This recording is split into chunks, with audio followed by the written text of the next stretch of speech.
Syarah Syekh Faisal Al-Mubarak dan takhris Syekh Nasiruddin Al-Albani. Tapi bahasa dia bahasa Indonesia. Kadang-kadang tak berapa nak faham sangat. Tapi saya go through je lah dulu So bismillahirrahmanirrahim. Taha ma anzalna 'alaikal Qur'ana litashqa. Dengan maksud firman Allah, Taha, kami tidak menurunkan Al-Quran ini kepadamu Muhammad agar engkau menjadi susah. Maksudnya agar engkau tidak menjadi lelah. Ia berlaku sederhana wasatiyah. Berlaku sederhana ni ialah berlaku tengah-tengah dalam melaksanakan ibadah dengan mengawal nafsu serta menghilangkan rasa bosan. Kerana nafsu bagaikan binatang kenderaan. Apabila si pemilik menemaninya, maka ia bisa sampai tujuan. Apabila si pemilik melelahkannya, maka ia akan membelot. Maksudnya kalau si pemilik ni membiarkan nafsu tu, dia akan pergi ke benda-benda yang tak elok lah. Ad-Dhahak berkata, ketika Allah menurunkan Al-Quran kepada Rasulnya, maka beliau beserta para sahabat mengamalkannya. Lantas orang-orang musyrik dari kaum Quraisy berkata, Al-Quran tidak diturunkan kepada Muhammad, melainkan agar ia menjadi susah. Maksudnya Quran ni, orang-orang Quraisy, kafir Quraisy ni kata Quran ni adalah untuk menyulitkan kehidupan Nabi dan pengikut-pengikut dia lah, akan menjadi susah. Kemudian Allah menurunkan ayat berikut. Ayat yang tadi kita bacakan tadi lah, kami tidak menurunkan Al-Quran ini kepadamu wahai Muhammad agar engkau menjadi susah, melainkan sebagai peringatan bagi orang yang takut kepada Allah. Qatadah berkata, demi Allah tidak demikian. Allah tidak menjadikan Quran untuk menyusahkan, akan tetapi Quran ialah sebagai rahmat, cahaya dan petunjuk syurga. So Al-Quran ni dia boleh jadi dua lah. Kalau bagi orang beriman, dia akan jadi punca hidayah dan dia memberi ketenangan kepada orang yang membacanya, yang mentadabbur dan mengamalkannya. Sebab tu ada doa, kalau doa apa yang 66 doa tu kan, ada satu ustaz kumpulkan doa, antara doa penenang hati ni, antara kandungan dia Nabi minta doa kepada Allah menjadikan Quran ni sebagai penenang hati dia. Dia bukanlah penyulit hidup dia. So kemudian Mujahid berkata, ayat tersebut senada dengan ayat berikut, maka bacalah apa yang mudah bagimu dari Al-Quran. Ni Al-Quran Muzammil ayat ke-20. Mereka mengikatkan tali-tali pada dada mereka ketika solat. Ya Allah berfirman lagi dalam surah Al-Baqarah ayat 185. Allah mengkehendaki kemudahan bagimu dan tidak mengkehendaki kesukaran bagimu. Ayat ini turun sebagai rukhsah untuk berbuka ketika safar. Ini ketika bermusafir lah. Akan tetapi ayat ini berlaku umum dalam semua urusan agama. Seperti firman Allah, وَمَا جَعَلَ عَلَيْكُمْ فِي الدِّينِ مِنْ حَرَجٍ, dan dia tidak menjadikan kesukaran untukmu dalam agama. Surah Al-Hajj ayat ke-78. Jadi kita masuk hadis yang pertama lah, hadis yang ke-142. Dari Aisyah meriwayatkan bahawa Nabi SAW memasuki rumahnya dan di samping Aisyah ada seorang perempuan. Beliau bertanya, siapa perempuan ini? Aisyah menjawab, ini si Fulanah. Aisyah menyebutkan perihal solat yang dilakukan perempuan tersebut. Baginda bersabda, jangan demikian, hendaklah kalian melakukan ibadah sebatas kemampuan kalian sahaja. Demi Allah, Allah itu tidak bosan sehingga justru kalianlah yang bosan. Cara melaksanakan agama yang paling dicintai oleh Allah ialah ibadah yang dilakukan secara berterusan. Istiqamah lah. Okay, penjelasannya, Ibnu Jauzi berkata, sesungguhnya amal perbuatan yang paling dicintai ialah yang dilakukan secara terus-menerus. Kerana terus-menerus melakukan kebaikan bererti sentiasa melakukan khidmah. Musannif berkata, konsisten pada amal yang sedikit, ketaatan akan tetap berlangsung. Baik dengan zikir, muraqabah, ikhlas dan menghadap kepada Allah. Mengharap kepada Allah. Di sini ditulis menghadap. Maksudnya khusus untuk Allah. Okey. Kalau tengok hadis-hadis dalam bab ni, kebanyakannya dia cerita pasal kenapa start? Okay. Dia bercerita pasal sahabat yang berlebih-lebihan dalam ibadah, which is kalau ikut kita ni tak timbul masalah tu kot, sebab kita memang kurang sangat-sangatlah dalam ibadah ni kan. Kalau nanti kita akan go through hadis-hadis tu, kita tengok macam mana sahabat-sahabat berlumba-lumba dalam ibadah sampai Nabi terpaksa tegur. Ada setengah tu macam melampau-lampau dalam ibadah. So wasatiyah ni bukan saja berlebihan, dalam ibadah, tapi kalau kurang sangat pun tak bagus lah. Memang tak bagus lah kalau kurang tu kan. Tapi yang dalam bab berlaku sederhana ni, kebanyakan hadis tu Nabi tegur sahabat-sahabat yang berlebihan dalam ibadah dia. Okay. Masuk hadis ke 143 dari Anas radhiyallahu anhu berkata, ada 3 orang datang ke rumah isteri Nabi sallallahu alaihi wasallam menanyakan tentang bagaimana ibadah Nabi. Setelah diberitahu, lalu seolah-olah mereka menganggap amat sedikit saja ibadah mereka. Kemudian mereka berkata, ibadah ni satu je.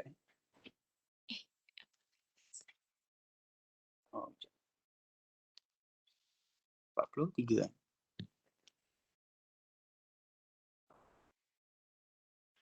Mereka lalu berkata, di manakah kita ini? Maksudnya kita ini jauh perbedaannya kalau dibandingkan dari Nabi SAW. Sedangkan baginda itu telah diampuni segala dosanya yang lampau dan yang kemudian. Nabi ni maksum tapi ibadah dia banyak. So yang datang tanya pasal ibadah Nabi ni, dia rasa macam sedikit sangat lah yang main ibadah macam kita lah kan. Kalau nak banding dengan Nabi tu memang jauh beza lah.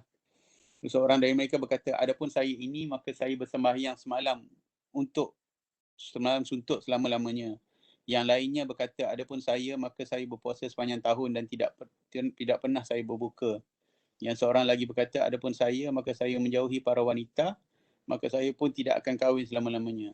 So Rasulullah SAW kemudian mendatangi mereka lalu bersabda, engkau semuakah yang mengatakan demikian? Wahai demi Allah, sesungguhnya saya ini adalah orang yang tertakwa, yang paling bertakwa di antara engkau semua kepada Allah dan yang paling takut kepadanya. Tetapi saya juga berpuasa dan juga berbuka. Saya bersembahyang tetapi juga tidur. Juga saya suka kahwin. Saya juga berkahwinlah dengan para wanita. Maka barang siapa yang enggan pada cara perjalananku, maka ia bukanlah termasuk dalam golonganku. Ini amaran Nabi lah. Kalau nak beramal ibadah tu jangan melampau. Kita ni pun manusia biasalah. Maksudnya memang Allah ada hak ke atas kita. Tapi jiwa kita pun ada hak ke atas kita. Keluarga kita pun ada hak atas kita. Anak isteri kita pun ada hak ke atas kehidupan kita. So maksudnya kita kena cuba untuk mengimbangi hidup kita lah.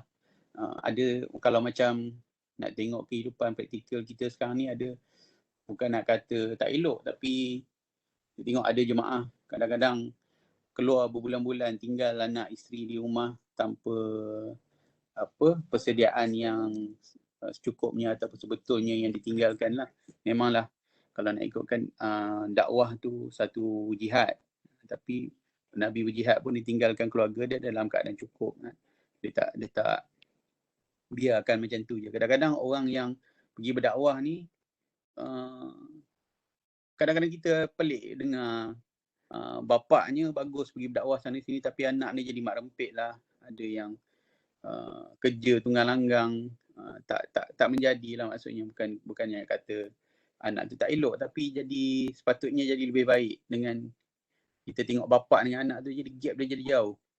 So nak dakwah juga, tapi pada masa yang sama kita tak boleh tinggalkan kewajipan kita yang lebih penting, iaitu mendidik anak isteri kita sendiri di dalam rumah tu. Kan?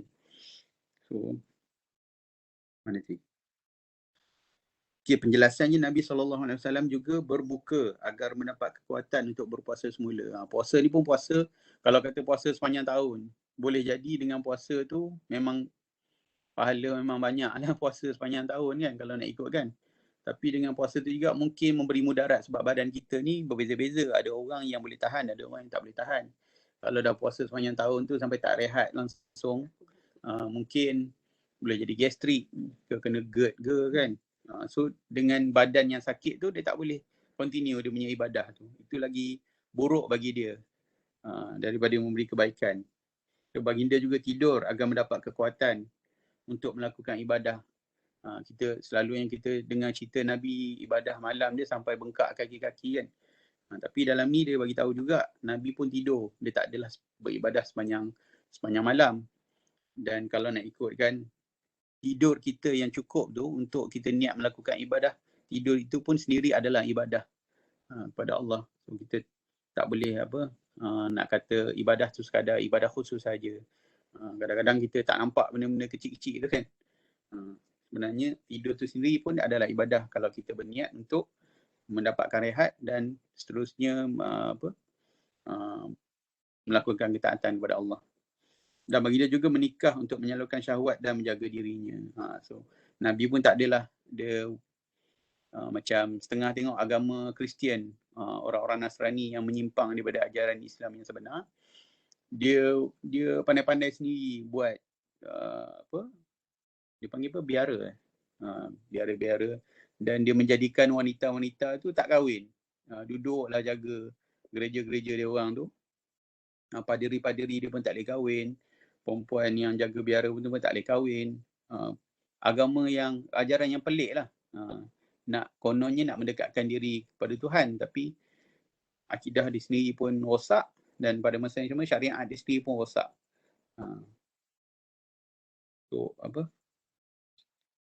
Dan dalam hadis ini terdapat larangan memberat-beratkan dalam agama dan menyerupai orang-orang ahli bid'ah. Okey. Hadis ke-144 dari Ibnu Mas'ud radhiyallahu anhu meriwayatkan bahawa Nabi SAW bersabda, binasalah orang-orang yang memberat-beratkan diri. Beliau menyabdakan hal ini sampai 3 kali. Maksudnya Nabi sebut 3 kali. Binasalah orang-orang yang memberat-beratkan diri. Tak ada penjelasan. Okey. Hadis yang ke-145 dari Abu Hurairah radhiyallahu anhu meriwayatkan dari Nabi SAW yang bersabda, sungguh agama itu mudah.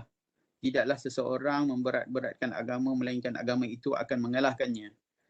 Maka bersikap luruslah kalian, lakukanlah yang sederhana saja, bergembiralah dan mohonlah pertolongan, baik di pagi hari, petang hari ataupun di sebahagian waktu malam. So penjelasannya dalam riwayat Imam Bukhari lainnya disebutkan, berlaku luruslah kalian, lakukanlah yang sederhana, pergilah di waktu pagi juga di waktu petang serta sebahagian di waktu malam. Bersikaplah sederhana. Tentu kalian akan sampai pada tujuan.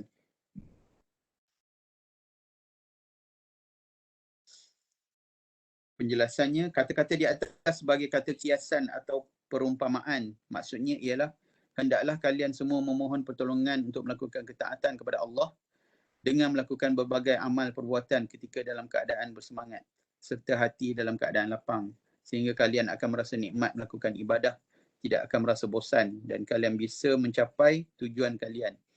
Hal ini sebagaimana seorang musafir yang pandai, ia tentu berangkat pada waktu yang tepat dan ia beristirahat dengan mengistirahatkan di lain waktu. Dengan demikian ia dapat mencapai tujuannya tanpa kelelahan sama sekali. Ni dia bagi contoh ni, contohnya macam orang yang bermusafir. Sebelum dia melakukan musafir tu, sebelum dia bermusafir tu dia dah plan dah macam mana perjalanan dia, nak ikut jalan mana, bila nak bertolak, bila nak rehat, apa bekal yang dia nak bawa. Macam tu juga ibadah kita lah. Ibadah kita ni perlukan perancangan.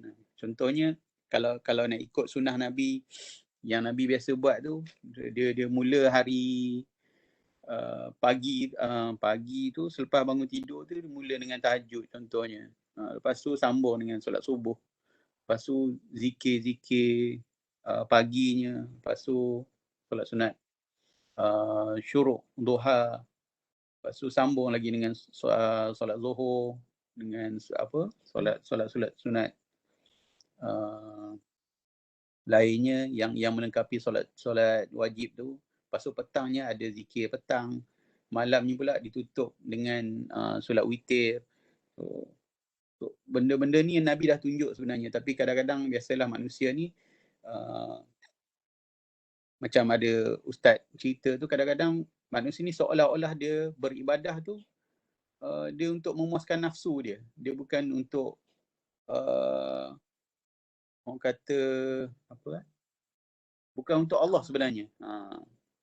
Bila dia bila kita beribadah kepada Allah ni, kita melakukan ketaatan macam yang Allah suruh, macam mana yang Nabi tunjuk. So kalau Allah suruh yang tu, dia buat yang tu. Kalau Nabi cakap yang tu, dia buat yang tu. Kalau Allah cakap tinggalkan, dia tinggalkan. So, tak ada berlebih-lebihan. Ini salah satu benda yang berlebih-lebihan dalam agama tu kan. So, kadang-kadang Nabi cakap zikir pagi petang saja. Ada hentam buat sampai maghrib pun ada, lepas isyak pun ada. Lepas tu tak nak tidur. Sambung lagi zikir sampai tahajud, lepas tu tak tidur sembahyang subuh. Lepas tu pagi tu pula pergi bekerja, sambung baca Quran. Benda-benda macam ni bukan daripada Nabi sebenarnya. So kita kena berhati-hati jugalah, walaupun dalam ibadah ni kadang macam talbis iblis ni pun tricky juga kan. So nampaknya macam cantik, tapi sebenarnya yang tu yang Nabi larang. Macam sahabat-sahabat cakap ni lah, ada yang nak puasa sepanjang tahun, ada yang nak solat sepanjang malam.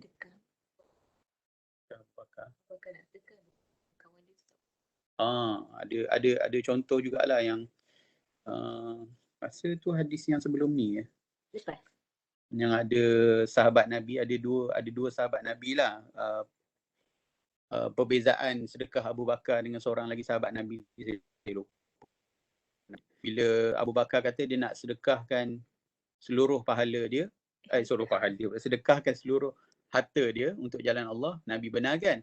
Tapi bila ada seorang sahabat Nabi ni, dia dah dalam pada masa tu dia nazak, tapi dia cakapkan Nabi dia nak sedekahkan 2/3 harta dia. Dia nak sedekahkan 2/3 harta dia. Nabi cakap jangan. Nak sedekah separuh, Nabi cakap jangan. Nak sedekah 1/3, boleh 1/3, tapi tu pun dah cukup banyak. Tapi Nabi suruh tinggalkan juga dekat anak dia. Ni dua situasi yang berbeza. So Nabi pun dia punya approach untuk sahabat ni pun dia tengok sahabat juga. Kalau Abu Bakar tu dia tahu Abu Bakar ni kalau dia seluruh harta dia pun dia sedekahkan, dia masih boleh hidup dan dia boleh dapat harta yang lebih banyak. Maksudnya dia bijak uruskan harta ni. Tapi ada setengah sahabat yang datang tanya dia tu, boleh tak nak sedekahkan even 2/3 daripada harta dia pun, Nabi cakap jangan. 1/3 pun dah cukup banyak bagi tu. Kalau boleh kurangkan dan tinggalkanlah harta dia supaya anak-anak dia tu tak meminta-minta selepas kematian dia. Tu sedekah pun Nabi dah tak boleh berlebihan lah. Dia tengok juga sahabat mana yang tanya dia, tengok situasi macam mana, tengok juga apa tanggungan dia. Macam Abu Bakar tu dia sihat lagi, dia boleh dapat lagi, dia boleh usahakan lagi dapat harta kan lepas tu kan. Okay, kat mana tadi? Okay.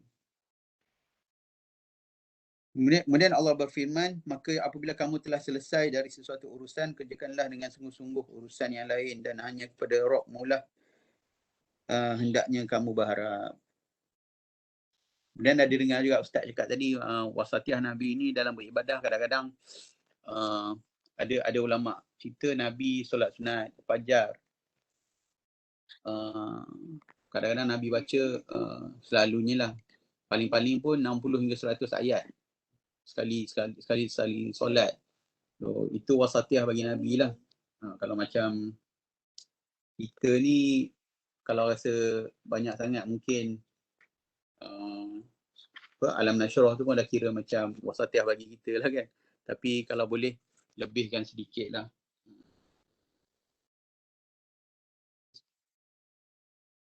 Okay.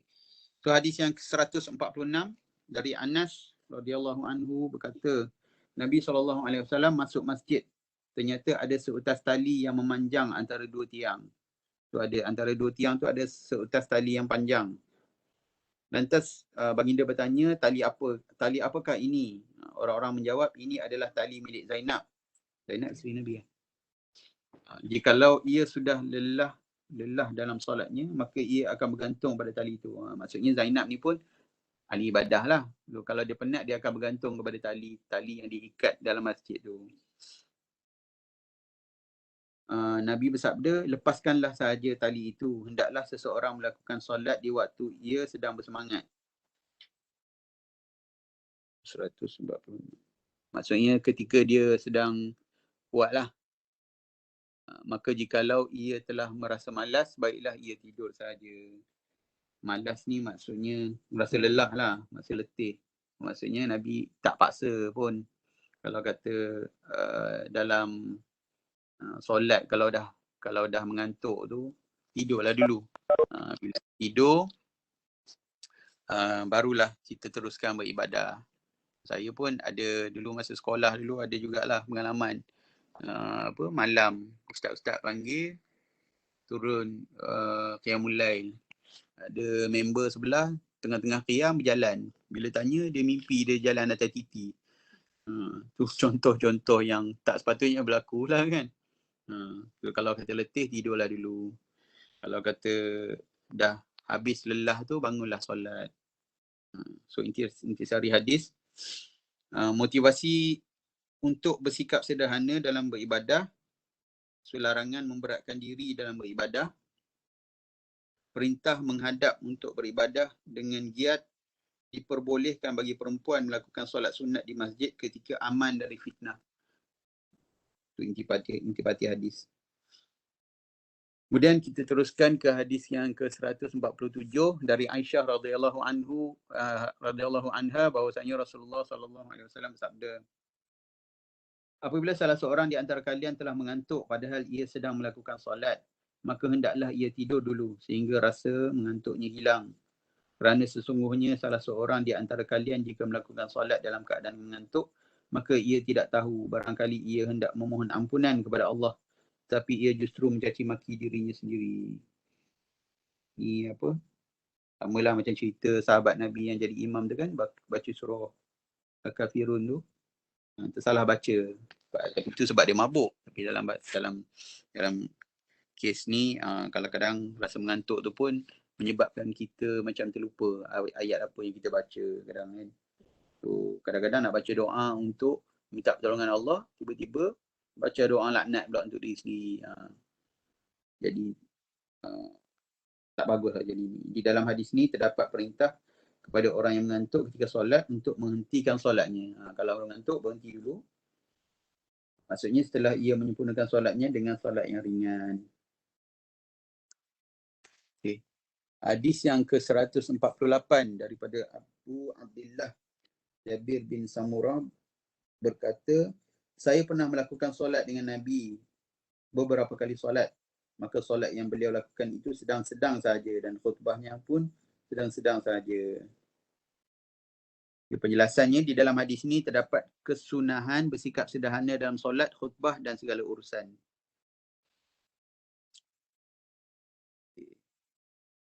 Samalah macam tadi.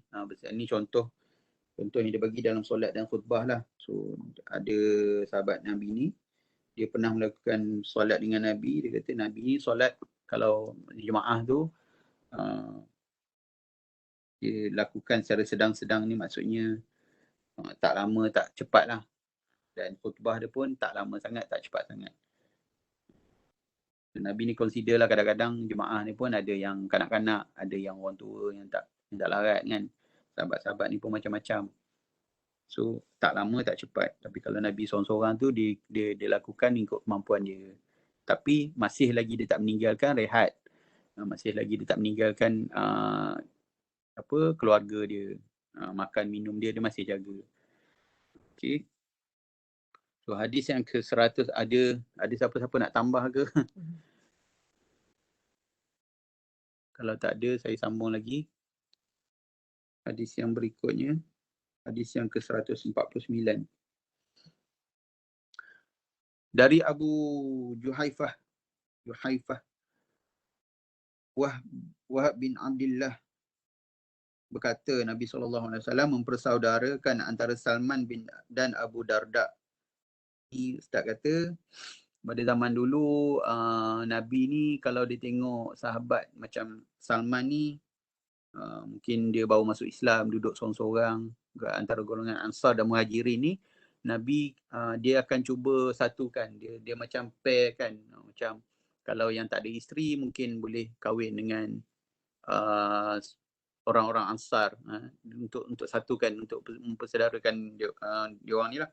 So yang dalam kes ni Salman dan Abu Darda ni Nabi mempersaudarakan dia orang ni. So jadi macam keluarga angkat lah kot. Kalau term kita ni. So, satu ketika Salman mengunjungi Abu Darda.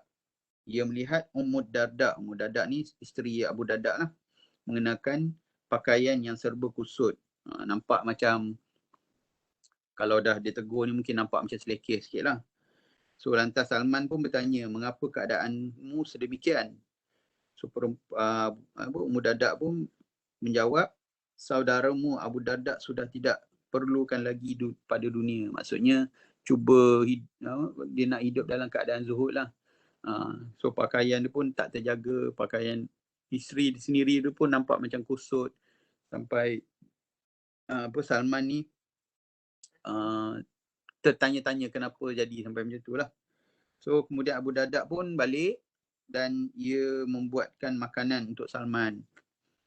Setelah selesai, Abu Darda berkata kepada Salman, makanlah kerana saya berpuasa. Rupanya Abu Darda pada masa tu berpuasa. So nak cerita dia cuba hidup dalam keadaan zuhud ni, dia sentiasa melazimi puasa lah. So Salman pun bila dah dia pergi ke rumah Abu Darda ni, dia tahu Abu Darda berpuasa, dia pun segan lah. So, dia kata, saya tidak akan makan sehingga engkau pun juga makan. So, kalau kita ramai-ramai pergi rumah orang, kita tahu tuan rumah tu puasa, bolehlah juga makan sebab ada member teman kan. Tapi kalau kita seorang pergi tuan rumah pula tak nak makan, takkan kita nak makan seorang-seorang. Macam tu jugalah kes Salman ni. Dia pun segan lah. So maka Abu Darda pun makan. So dia pun buka puasa dia dan makan dengan Salman. So, ketika malam tiba, Abu Darda mulai bangun. Salman berkata kepadanya, tidurlah. Lalu ia tidur. Maksudnya macam Abu Darda ni macam dia tak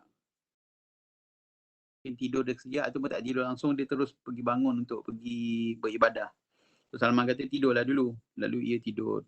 Tak lama kemudian Abu Darda bangun lagi. Dan Salman berkata pula, tidurlah. Kemudian setelah tiba akhir malam, Salman berkata kepada Abu Darda, bangunlah sekarang. Tadi dia suruh tidur 2 kali dah suruh tidur. Yang ketiga tu, bila dah akhir malam, mungkin dah 1/3 malam, dia kata, bangunlah sekarang. Keduanya pun melakukan solat. Selanjutnya Salman berkata, sesungguhnya Rabbmu mempunyai hak atas dirimu. Ini yang dia cakap tu. Tuhan mempunyai hak atas kita. Itu memang clear cut lah. Semua orang tahu. Tapi dia juga kata, dirimu sendiri mempunyai hak atas dirimu. Diri kita, jiwa kita sendiri pun mempunyai hak atas diri kita. Kita kena jaga diri sendiri. Dan keluargamu juga mempunyai hak atas dirimu. Macam isteri Abu Darda pun mempunyai hak atas diri dia. Itu tanggungjawab dia. Maka berikanlah kepada setiap yang berhak itu akan haknya masing-masing. Maksudnya dia kena bahagi-bahagikan hidup dia tu kepada orang-orang yang berhak ke atas diri dia. Tak boleh main, ni boleh kata selfish jugalah. Selfish untuk diri sendiri. Bukan nak kata Abu Darda ni selfish, tapi kadang-kadang bila kita fikir diri kita je, kita akan buat kod yang kita nak je, kita tak fikir pasal orang. Walaupun dalam ibadah, Nabi suruh kita bersederhana. So penjelasan dia, ni ada lagi. Selanjutnya Abu Darda mendatangi Nabi. Dia pergi mengadu kepada Nabi lah, sebab benda-benda yang dia biasa buat tu dia tak dapat buat sebab Salman menegur dia. Dan menuturkan peristiwa semalam kepada beliau, kepada baginda. Lalu Nabi SAW bersabda, Sadaqah Salman. Dia kata Salman yang benar. Maksudnya Nabi bersetuju dengan apa yang Salman buat. Maksudnya macam dia cakap tadilah, ada orang lain yang berhak ke atas kita dan kita perlu tunaikan hak-hak kita. Hak-hak orang lain juga. Walaupun diri kita ni kita rasa kita yang punya, tapi sebenarnya jiwa kita ni Allah yang punya dan ada bahagian-bahagian orang lain ke atas diri kita. Okey, penjelasan intisari hadis. Yang pertama, disyariatkan menjalin persaudaraan kerana Allah. Macam Nabi buat itulah, mempersaudarakan Muhajirin dan Ansar menjadi keluarga. So yang kedua, mengunjungi saudara serta menginap di rumahnya. Ini adalah amalan yang baik. Mengunjungi saudara mara kita, dan kalau boleh menginap tu menginap di rumahnya. Tapi kalau tak sampai menyusahkan orang lah kan, kalau macam sahabat kita mungkin kita boleh singgah untuk berbicara buat seketika je, tak adalah sampai nak menginap kat rumah dia kan. Sekali-sekala tu boleh lah. Boleh berbicara dengan perempuan lain kerana ada keperluan. Tadi macam Salman bercakap dengan Ummu Darda, ini dibenarkan. Kalau ada keperluan ataupun ada concern untuk ambil berat sama saudara lah. So, menasihati sesama Muslim serta mengingatkan orang yang lupa. Ini macam Salman buat tu lah. Keutamaan beribadah di penghujung malam, itu sepertiga malam, di mana diriwayatkan Allah turun ke langit dunia untuk mendengar rintihan dan doa daripada hamba-hambanya pada hujung 1/3 malam. Ni antara amalan yang paling berat lah. Jangan kata solat malam, kadang-kadang subuh pun dah hujung-hujung kan. So kalau ada orang kata kekuatan untuk melazimi ibadah ni, dia sangat-sangat memberi kesan yang sangat besar dalam kehidupan kita lah. Dan kalau kata paling-paling sikit pun cubalah untuk bangun kan. Tak boleh setahun sekali pun, sebulan sekali, tak boleh seminggu sekali pun, sebulan sekali ke, cuba melaziminya. So boleh, yang keenam adalah boleh melarang orang lain yang melakukan amal-amal sunnah jika dikhawatirkan menjadi jenuh dan bosan serta menghilangkan hak-hak yang diperintahkan. Walaupun amalan-amalan itu adalah sunnah, memang diriwayatkan oleh Nabi, tapi kalau nampak macam berlebihan dan melampaui kebolehupayaan diri untuk melakukan dia, kita boleh tegur. Dan ketujuh, dimakruhkan memberatkan diri dalam beribadah. Dan yang ke-8, boleh berbuka puasa sunnah kerana ada keperluan dan kemaslahatan. Macam tadi Abu Darda buka puasa sebab dia ada tetamu. So kalau ada keperluan dan kemaslahatan, bolehlah berbuka puasa sunnah lah. Kalau yang wajib tu tak boleh lah kan. Tapi syarahnya ni kebanyakan kalau tengok contoh-contoh hadis ni, dia syarah dia adalah benda-benda sunat. Yang wajib tu memang dah tentu wajib kena buat lah. Yang boleh berlebihan ni kita kekhawatiran dia kepada amalan-amalan sunat. Yang pasti, walaupun benda tu adalah sunnah, tapi kalau melampaui batas, kita ada hak untuk menegur saudara kita. So apa dah? Sampai situ je ke Mak? Ke nak sambung lagi? Hadis yang selepasnya tu agak panjang lah, sampai 2 muka surat kan. Tapi intipati dia sama rasanya ni. Nak habiskan yang panjang ni ke? Tak dengar. Habiskan yang panjang ni. Habiskan yang panjang InsyaAllah. Okay. Satu lagi Okay. Dari Abu Muhammad Abdullah bin Amr bin Al-Ash bin Al-As. Dia dah tulis bahasa ni. Berkata, diberitahukan kepada Nabi SAW bahawa saya berkata, demi Allah sungguh saya akan berpuasa pada pagi hari dan melakukan qiyamul lail selama hidupku. Maka Rasulullah SAW bersabda, maka engkau yang apakah engkau yang berkata demikian? Nabi tanya balik, betul ke kau cakap macam tu? So saya menjawab kepadanya, sungguh saya berkata demikian. Betul lah dia berkata demikian.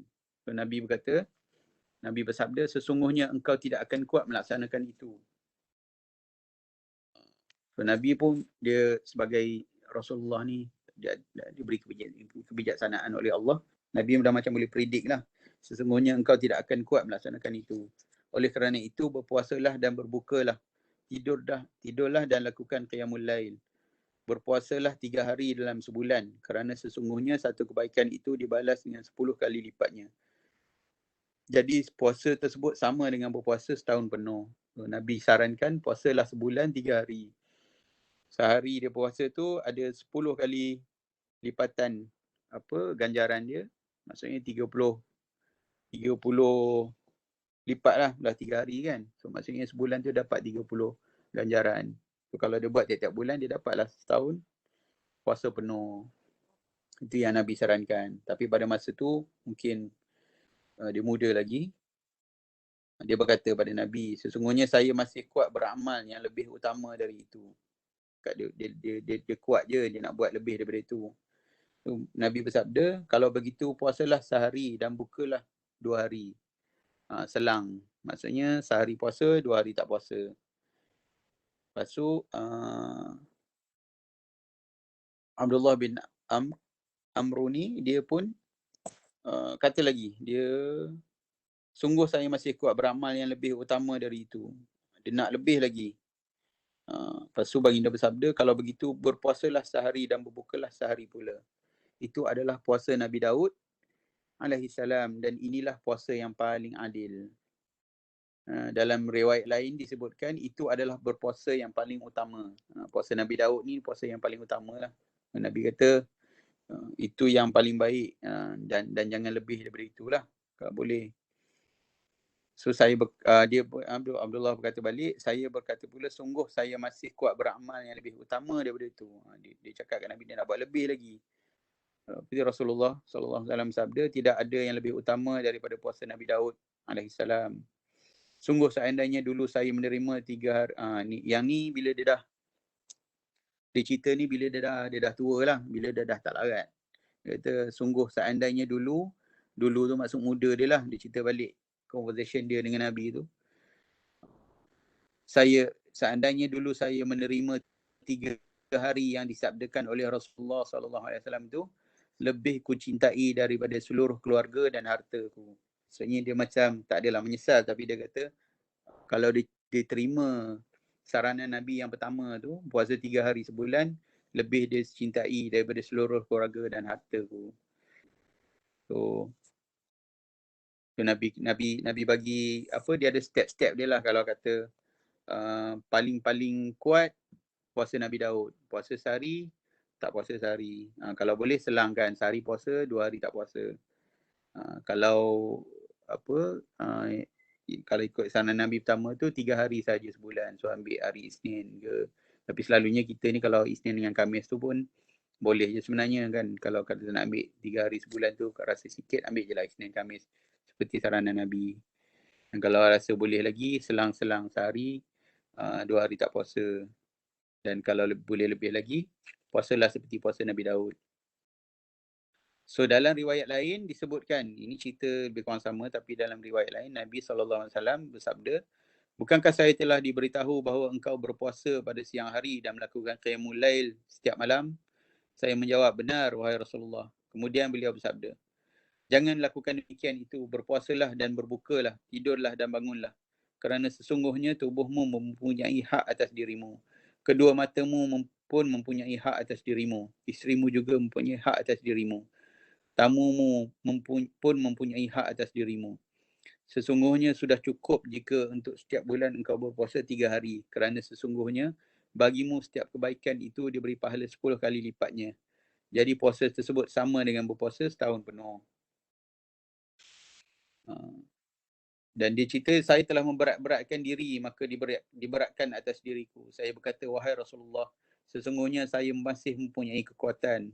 Baginda bersabda, kalau begitu berpuasalah seperti puasa Nabiullah Daud, dan janganlah engkau melebihi dari itu. Saya bertanya, bagaimanakah berpuasanya Daud alaihissalam? Baginda bersabda,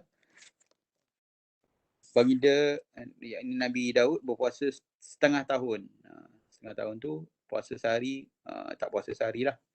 Ketika Abdullah menginjak masa tua, ni bila dia dah tua yang dia cakap tu, ia berkata, seandainya saja dahulu saya terima keringanan yang diberikan oleh Rasulullah. Keringanan tu puasa yang itulah sebulan 3 hari. Dalam riwayat lain disebutkan Nabi SAW sabda, bukankah saya telah diberitahu bahawa engkau berpuasa setahun penuh dan mengkhatamkan Al-Quran setiap malam? Saya menjawab, benar wahai Rasulullah. Dan saya tidak menghendaki dengan amal perbuatan tersebut melainkan mengharapkan kebaikan. Nabi bersabda, berpuasalah seperti puasanya Nabi Allah Daud alaihissalam, kerana sesungguhnya beliau adalah manusia paling ahli ibadah. Nabi ni, Rasulullah sendiri pun cakap Nabi Daud ni manusia yang paling ahli ibadah. Yang paling ahli ibadah ni pun berpuasa sehari dan buka puasa sehari, dia tak puasa sepanjang tahun.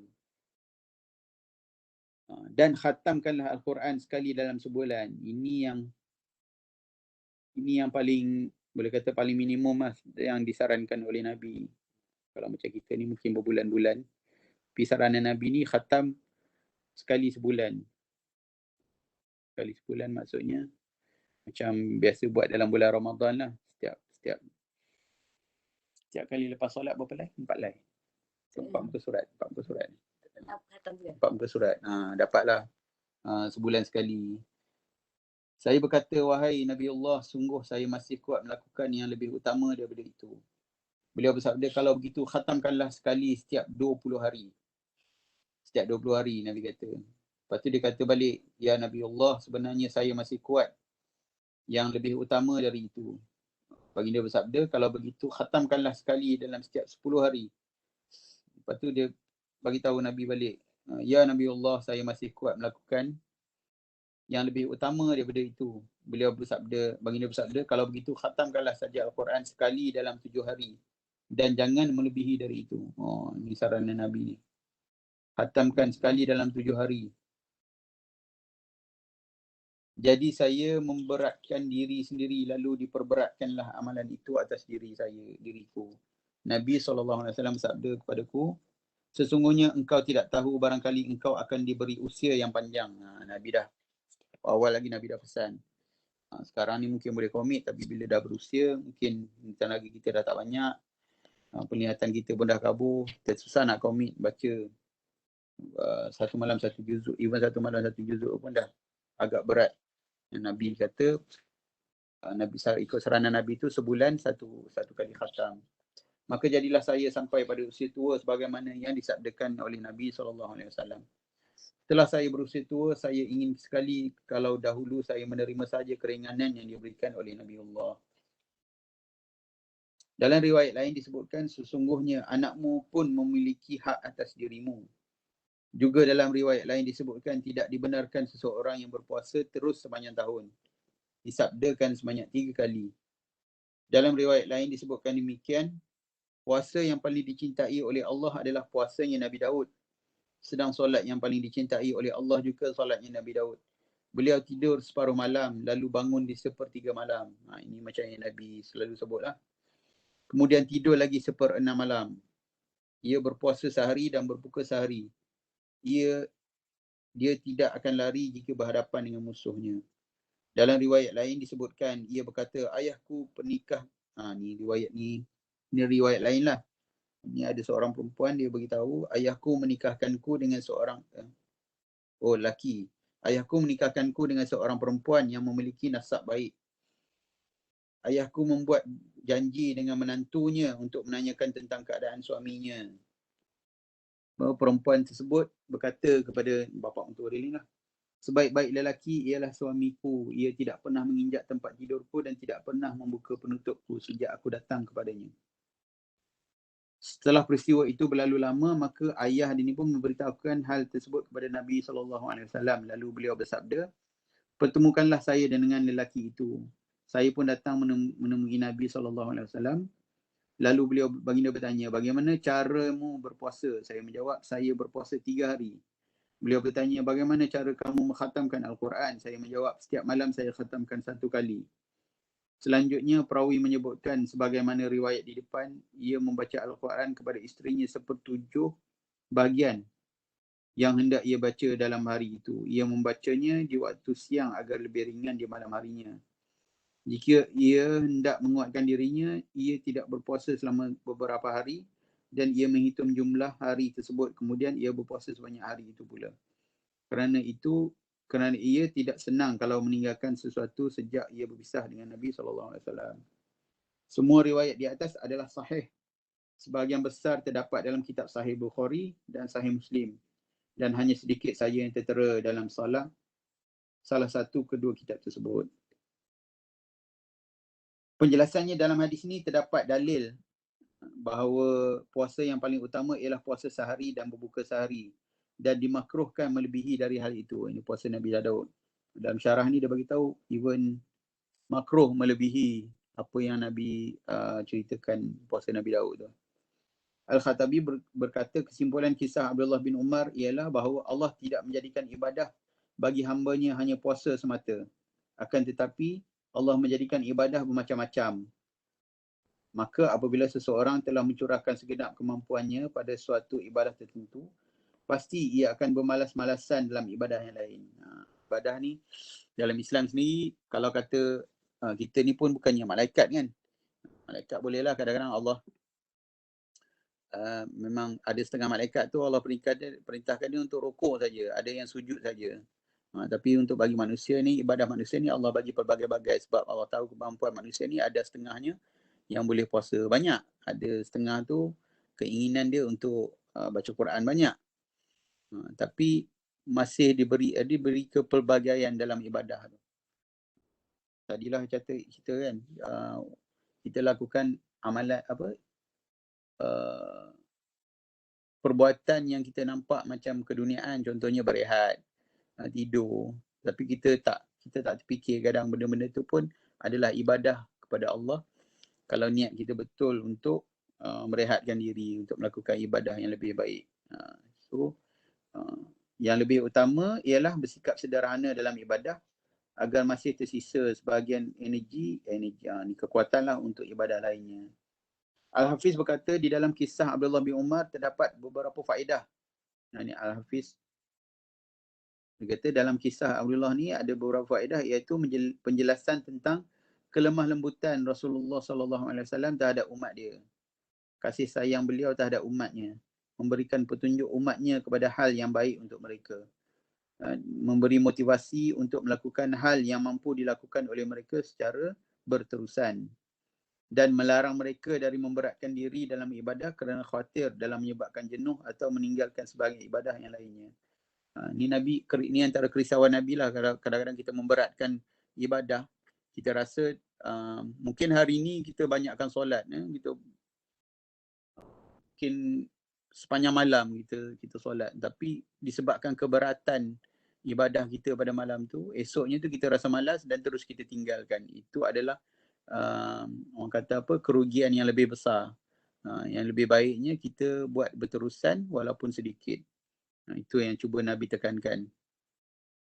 Sungguh Allah telah mencela suatu kaum yang sentiasa melakukan ibadah kemudian ia meninggalkannya. Ini pun mendapat celaan daripada Allah. Dia melakukan ibadah, buat banyak-banyak, tapi sampai satu masa dia tinggalkan terus. Bila ditinggalkan terus tu, ini yang kata kadang-kadang talbis iblis ni kadang-kadang dia biarkan kita buat ibadah. Bukannya dia malas buat kerja, dia tahu kita ni manusia ni bernafsu. Ada satu masa sampai kita dah rasa bosan, kita akan tinggalkan terus. Dia tak payah buat apa pun, dia biar je. Ini antara talbis iblis lah. Dan di dalamnya juga terdapat anjuran untuk menginformasikan tentang amal-amal kebajikan, wirid-wirid dan perbuatan-perbuatan baik. Dan tidak disangsikan lagi bahawa hal ini dilakukan ketika tidak dikhawatirkan muncul sifat riak. Ni dia kata, bolehlah ceritakan, ada unjuran untuk menceritakan tentang amal-amal kebajikan, amal-amal baik.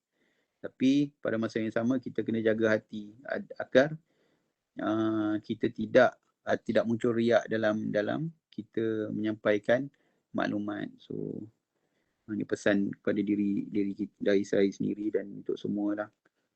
Dalam pada kita mengejar ibadah yang banyak, seboleh mungkin kita lakukan ia secara berterusan dan jangan berhenti terus. Dan kalau dengar cerita ustaz tu, walaupun ibadah sunat, contohnya solat sunat qabliyah ba'diyah, kalau kata tertinggal, contohnya solat sunat sebelum subuh contohnya kan, kita tertinggal, boleh saja kita qada. Jangan sampai kita rasa macam solat sunat je, buat tak apa, tak buat pun tak apa kan. Tapi untuk memotivasikan diri, kalau amalan tu menjadi kebiasaan kita boleh qada. Dan Nabi sendiri pun kalau kata malamnya solat witir ke yang Nabi Ta'ala 3 rakaat tu tertinggal, dia ganti balik dengan solat paginya 12 rakaat. Itu Antara contoh yang Nabi buat lah. So amalan sunat pun bukan wajib saja yang diqadha. So orang yang mempunyai kebiasaan buat amalan sunat pun boleh juga diqadha. Contohnya solat sunat rawatib tu lah. Kalau kata boleh jaga 12 rakaat tu, kita boleh juga qadha solat sunat tu. So saya rasa sampai situ je kot untuk malam ni. Minta siapa-siapa yang ada informasi ataupun ada dengar ceramah kat mana-mana nak tambah tu, persilakan. Okay Mak. Nazri, 2 hadis lagi tinggal kan? Kena tunggu orang tambah dulu. Apa lagi? Encik.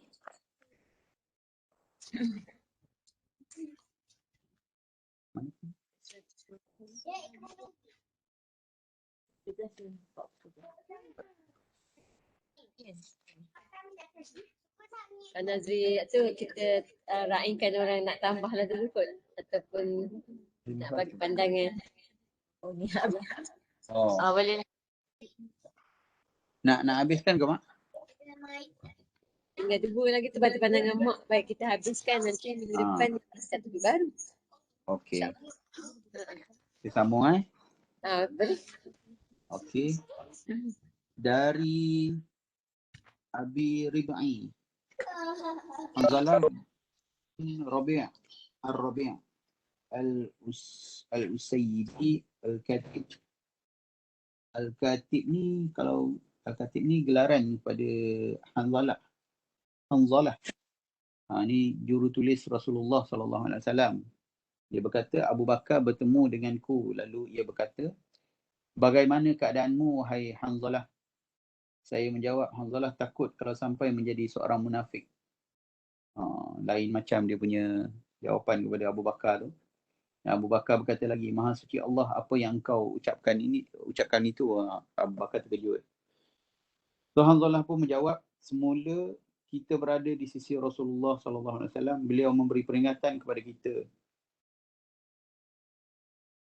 Beliau memberi peringatan kepada kita tentang syurga dan neraka. Seakan-akan kita dapat melihatnya dengan mata kepala. Akan tetapi setelah kita keluar dari sisi Rasulullah SAW, kita masih bermain-main dengan isteri, anak-anak dan mengurus pelbagai harta. Sehingga dengan demikian banyak yang kita lupakan. Cerita Hanzalah ni lebih kurang macam kita jugalah. Kadang-kadang kita bila masuk dalam majlis ilmu tu rasa macam nak tinggalkan dunia je. Tapi bila dah habis, kita kembali buat aktiviti yang biasa kita pergi kerja, kita layan anak, hantar anak sekolah. Macam itulah cerita Hanzalah ni. Dan dengan sifat keimanan sahabat pada masa tu, dia rasa macam diri dia seorang munafik. Dan itu yang dia ceritakan kepada Abu Bakar. So dia bagi tahu ni, bila mana mereka berada di sisi Rasulullah cerita pasal akhirat, syurga, neraka, seolah-olah dia orang ni nampak apa yang Nabi ceritakan tu.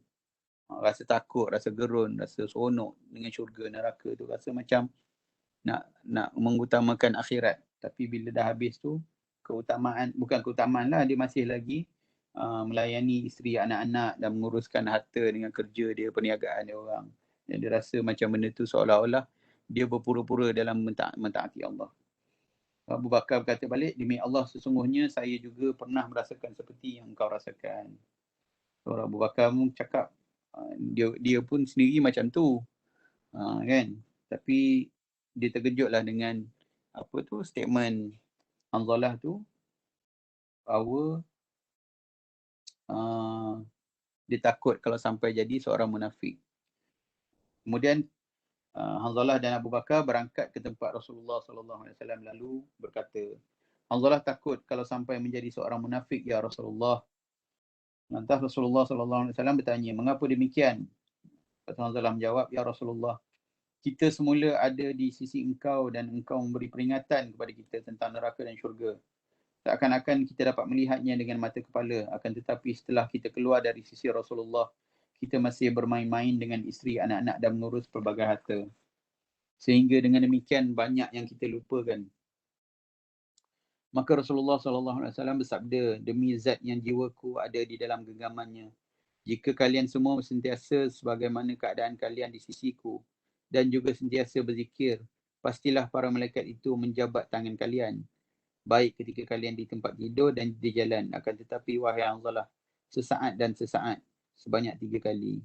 Ini Nabi cakap, kalau kalian semua sentiasa sebagaimana kalian di sisiku, maksudnya kalau kata sahabat tu bersifat, sentiasa bersifat macam mana sahabat, attitude dia sama macam dia duduk dengan Nabi tu, pastilah para malaikat akan menjabat tangan kalian. Maksudnya mendapat penghormatan malaikat lah ni lebih kurang, baik ketika kalian di tempat tidur atau di jalan. Maksudnya baik. Akan tetapi wahai Hanzalah, ni Nabi cakap sesaat dan sesaat. Contohnya maksudnya saat, kosakata ni dia cakap sa'atan wa sa'ah, artinya satu waktu untuk beribadah dan waktu lain untuk memenuhi keperluan manusia. Nabi pun cakap pelan-pelan lah nak buat ibadah ni kan. Ada masa-masa dia, sesaat dan sesaat. Sebahagian ulama berkata kondisi yang mereka dapati di sisi Nabi SAW dan di saat berzikir ialah perasaan hati. Itu perasaan hati. Perasaan hati itu datang dan pergi. Sedangkan makrifat itu tetap dan tidak hilang. Disebutkan di dalam hadis riwayat Abu Zar yang terkenal, bagi orang yang berakal hendaknya mempunyai beberapa waktu, yakni waktu untuk bermunajat kepada Rabb-Nya, waktu untuk mengevaluasi dirinya, untuk muhasabah lah, waktu untuk memikirkan penerimaan Allah terhadapnya, dan waktu untuk memenuhi keperluannya berupa makanan dan minuman. Jadi disebutkan orang-orang yang berakal ni dia ada perancangan waktu dia. Ada waktu dia untuk beribadah, ada yang dia perlu dia menunaikan tanggungjawab dia. Itu yang Nabi cakap sesaat dan sesaat tu. Maksudnya ada waktu-waktu yang dia perlu penuhi keperluan hidup dia sendiri. Di samping beribadah tu tak lekang daripada diri dia lah. Okay, hadis yang berikutnya daripada Ibnu Abbas berkata, pada suatu ketika Nabi SAW sedang berkhutbah. Tiba-tiba ada seorang lelaki yang berdiri, maka Nabi bertanya mengenai lelaki tersebut. Para sahabat menjawab, dia adalah Abu Israel, nama dia Abu Israel. Ia bernazar hendak berdiri di terik matahari, tidak akan duduk, tidak akan berteduh, tidak akan berbicara dan tetap akan berpuasa. Selanjutnya Nabi bersabda, perintahkanlah dia supaya berbicara, berteduh, duduk dan hendaknya dia tetap menyempurnakan puasanya. Nabi tengok ada seorang lelaki, dia berdiri seorang-seorang tengah padang matahari. Rupa-rupanya dia bernazar, dia tak nak duduk, tak nak berteduh, tak nak bercakap dan akan terus berpuasa. Tapi Nabi tegur, Nabi kata, jangan buat macam tu, tapi teruskanlah puasa dia. Dalam hadis ini terdapat dalil bahawa orang mendekatkan diri kepada Allah dengan sesuatu perbuatan yang tidak dianggap ibadah oleh Allah, maka sesungguhnya ia tidak wajib melakukannya meskipun ia bernazar melakukannya. Barang siapa yang bernazar suatu ibadah yang disyariatkan, maka ia wajib melakukannya. Ni nazar yang agak pelik lah, bukan nazar yang kalau memang tak menurut sunnah yang Nabi ajarkan lah. Kalau kata dia bernazar benda pelik-pelik macam ni, memang tak wajib untuk dia menunaikannya. Walaupun nazar tu, kalau kita nazar, hukum dia sebenarnya adalah wajib.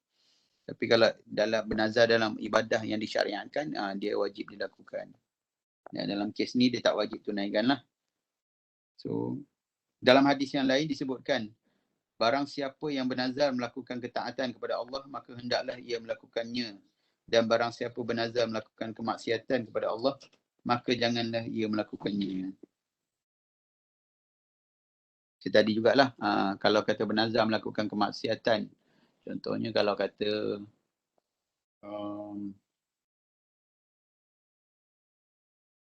dia nak langgar perintah Allah, contohnya kalau dapat something nak belanja, kalau kata contoh dapat menang nombor ekor, nak belanja kawan-kawan dia contohnya kan, itu dah melanggar perintah Allah. Walaupun dia bernazar tapi dia tak wajib menunaikannya. Nazar ni wajib jika benda tu selari atau ibadah yang disyariatkan tu boleh dia ditunaikan. Walaupun bernazar ni pun bukanlah sesuatu yang nak kata baik ke. Bukan sesuatu yang apa Nabi anjurkan lah, sebab bernazar ni seolah-olah macam memberi syarat kepada Allah. Kalau kata kita nak ni, kalau kata okey anak dapat 10A, nak sedekah sekian-sekian. Kalau nak ibadah ni kita tak boleh bagi syarat kepada Allah kan. Kalau nak sedekah je lah. Kenapa kita nak tetapkan sesuatu kepada Allah untuk kita melakukan ibadah kepadanya. So nazar tu sendiri adalah sesuatu yang orang kata tak perlulah. Kalau nak sedekah je lah. Kenapa nak letak syarat pada Allah untuk dilaksanakan. So itu antara penjelasan hadis. So saya sampai situ je kot. Kalau kata ada siapa-siapa nak tambah ni, saya beri laluan lah. Saya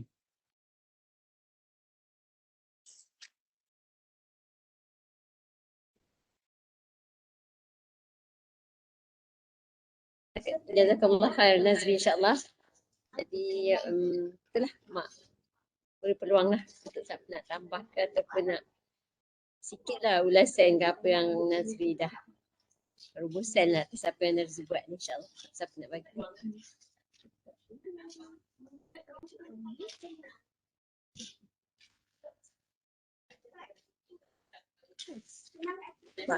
Banyak hadis ni yang Nazri baca tadi.